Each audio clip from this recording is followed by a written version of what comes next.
सारा, सबा और हानिया 3 बहनें होती हैं। ये तीनों बहनें अपने पेरेंट्स के साथ एक छोटे से घर में वहाँ पर रहते होते हैं। ये लोग बहुत खुशी खुशी रहते होते हैं। एक दिन सारा, सबा, हानिया घर पर होती हैं और उनके पेरेंट्स जो है वो किसी शादी पर जा रहे होते हैं। जब वो शादी से वापस आ रहे होते हैं तो अनफॉर्चुनेटली कार एक्सीडेंट में उन दोनों की डेथ हो जाती है। सारा, सबा और हानिया बहुत छोटे बच्चे होते हैं, उनके लिए अपने आप को संभालना बहुत मुश्किल होता है, मगर वो बहुत मुश्किल से अपने आप को संभालते हैं। और कुछ अर्से बाद ऐसा होता है कि वो जो घर जहाँ जिसमें वो रह रहे होते हैं वो घर उनका अपना नहीं होता। तो वहाँ पे जो मालिक मकान होता है वो उनको ये कहता है कि आप बस हमारा घर खाली कर दें या मुझे किराया दे दें। लेकिन वो बच्चियाँ तो अकेली होती हैं, उनको पास कमाने का कोई इंसान नहीं, वो अपना खर्चा बैरी बहुत मुश्किल से चलाती हैं। तो अब वो कैसे किराया देती हैं उस घर का, चूँकि वो घर का किराया भी बहुत ज़्यादा था। तो सारा, सबा, हानिया ये फैसला करती हैं कि हम इस घर को छोड़ देंगे और हम किसी और घर को रेंट पर ले लेंगे जो हमें थोड़े सस्ते में मिल जाए। तो सारा, सबा, हानिया ने ऐसे ही करना शुरू किया। उन्होंने बहुत सारे घरों की तलाश की। उनको एक घर मिला जो बहुत बड़ा था, लेकिन वो बहुत सस्ते में उनको मिल रहा था और वो बहुत सस्ता उसका रेंट था।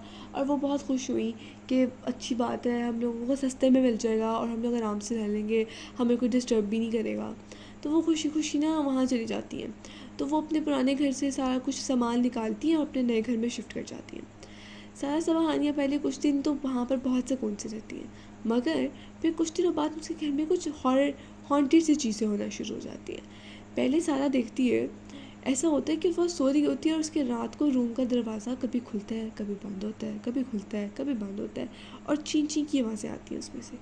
और उसके पास एक चेयर पड़ी हुई होती है जो जो कि जो झूले वाली चेयर्स होती है ना, वो वाली होती है। तो वो वाली चेयर पड़ी हुई होती है और वो भी हिलने लग जाती है। तो सारा बहुत डर जाती है और वो फ़ौरन से उठ के जाती है और हानिया के कमरे में जाके सो जाती है और वो इस बात को इग्नोर कर देती है और वो किसी को भी नहीं बताती कि रात को उसको डर लग रहा था। उसको लग रहा था कि उसकी बहनें उसका मजाक उड़ाएंगी, इसलिए वो उसे किसी को भी नहीं बताती। वो कहती है कि मेरा अपना वहम था। इसी तरह 3-4 दिन गुजर जाते हैं और फिर एक दिन ऐसा होता है कि सारा और जो हानिया है वो शॉपिंग करने गई हुई होती है और घर पर सिर्फ सबा अकेली होती है। सबा अकेली होती है वहाँ पर, और वो नीचे वाले पोर्शन में होती है अपने घर के। जब वो नीचे वाले पोर्शन में होती है तो उसको ऐसा महसूस होता है कि ऊपर वाले पोर्शन में से कई गानों की आवाज़ें आ रही हैं, जैसे कोई ऊपर गुनगुना रहा हो और चल रहा हो।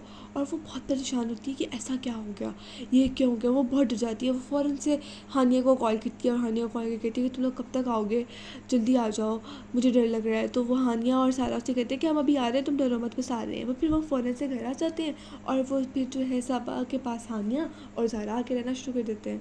फिर जब वो घर आते हैं तो सारा और हानिया सबा से पूछते हैं कि ऐसा क्या हुआ जो तुम डर गई थी। तो उसने कहा कि नहीं, बस ऐसा कुछ भी नहीं हुआ, बस ऐसे ही मैं तुम लोगों को जल्दी बुलाना चाहती थी, इसलिए मैंने तुम लोगों को बुला दिया। जबकि वो ये झूठ बोल रही थी। उसको लग रहा था कि अगर मैं इनको बताऊँगी तो ये मेरा मजाक उड़ाएंगी कि तुम डरती हो, तुम डरपोक हो। तो उन्होंने उसको बताया ही नहीं और उसने उसने उन्हें बताया ही नहीं और उसने कहा कि बस मैं नहीं बताऊँगी, मेरा वहम था। और फिर वो चुप करके बैठ गई। और फिर इसी तरह फिर 3-4 दिन और गुजर गए। सारा जो थी उसको भी कुछ ना कुछ फ़ील होता रहता था। उसको लगता था कि कुछ हिलता है, हमारे घर में कोई आता है। और सबा को, और जो सबा है उसको भी ये लगता था। अभी तक हानिया के साथ बस कुछ नहीं हुआ था, इसलिए वो तीनों आपस में बात भी नहीं कर रही थी कि ऐसा कुछ हुआ है किसी के साथ। फिर एग्जैक्ट 5 दिनों के बाद ऐसा होता है कि हानिया नीचे किचन में होती है और वो वहाँ से पानी पीती है और शेल्फ पर ग्लास रखती है और वो चली जाती है। अपने रूम में जाती है, जाके लाइट्स वगैरह ऑफ़ करती है, हल्की सी लाइट ऑन करती है और वहाँ पर बैठ कर नॉवल पढ़ना शुरू कर देती है। और वो बिल्कुल विंडो के पास बैठी होती है। तो उसको एकदम लगता है कि विंडो पर किसी ने ऐसे कर कर नॉक किया है। तो वो बहुत डर जाती है। उसको लगता है कि विंडो पे कैसे कोई नॉक कर सकता है, क्योंकि विंडो तो बहुत ऊंची है और यहाँ पर तो कोई चढ़ भी नहीं सकता। तो वो डर जाती है।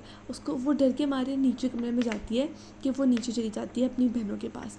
वो नीचे आती है तो वो देखती है कि शेल्फ पे जो ग्लास पड़ा हुआ था वो एकदम से नीचे गिरता है और टूट जाता है।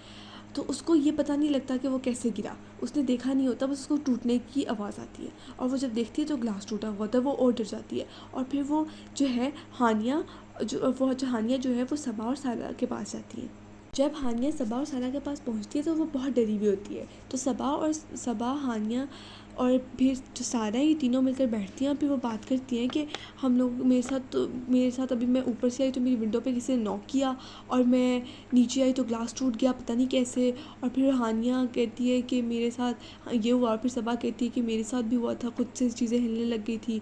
और वो फिर सारा कहती है कि जब तुम लोग बाज़ार गए हुए थे तो फिर वहाँ पर मुझे गानों की आवाज़ें आई थी ऊपर से कि जैसे कोई गुनगुना रहा हो, तो ये घर तो बहुत हॉन्टेड है।